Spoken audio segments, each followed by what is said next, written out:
ஐயாயிரம் தமிழே போடுகின்ற புண்ணியாசிரியர் கொண்டு சென்று அங்கு இருக்கின்ற இரண்டு கரையில் இருக்கின்ற மீனவத்தை என்பதை நான் இந்த நேரத்தில் எச்சரிக்கையாக தெரிவித்து இந்த போராட்டத்தில் தலைமையேற்றிருக்கிற நம்முடைய உலக தமிழ் போராட்டம் இது போராட்டம் அறவழியில் போராடும் ஊடகம் மக்கள் மீது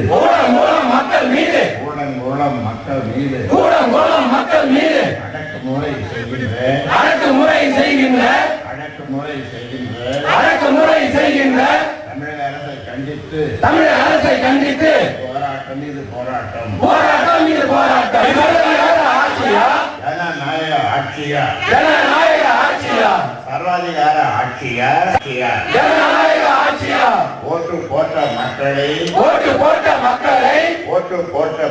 எச்சரிக்கை தமிழக அரசை எச்சரிக்கை கண்டிக்கின்றோம் தமிழக அரசை கண்டிக்கின்றோம்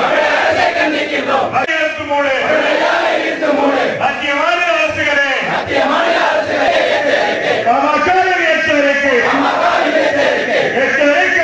இந்திய வரலாற்றில் இது போன்ற ஒரு வீரமிக்க போராட்டத்தை நாம் பார்த்ததில்லை.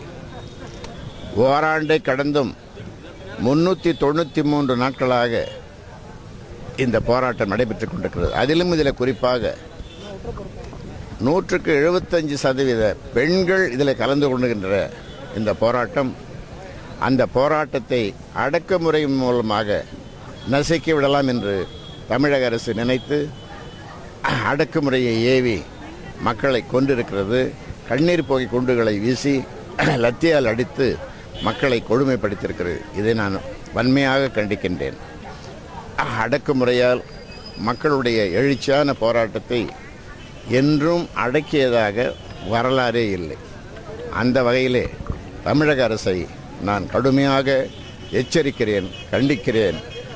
அவர்களுடைய நியாயமான அந்த கோரிக்கையை நிறைவேற்ற வேண்டும். உச்சநீதிமன்றம் செல்ல அவர்கள் நினைத்திருக்கின்றார்கள். உச்சநீதிமன்றம் சென்று உச்சநீதிமன்றம் என்ன சொல்லுகிறதோ அந்த தீர்ப்பு வருகின்ற வரை எரிபொருள் நிரப்புவதை நிறுத்த வேண்டும் என்பது அவர்களுடைய அந்த மக்களுடைய இன்றைய கோரிக்கை. அந்த வகையிலே அதை நிறைவேற்ற வேண்டும். மத்திய மாநில அரசுகள் இதை நிறைவேற்ற வேண்டும் என்று கேட்டு தமிழக அரசை வன்மையாக அந்த அடக்குமுறையை அந்த மக்கள் மீது ஏவிவிட்ட தமிழக அரசை வன்மையாக கண்டிக்கிறேன்.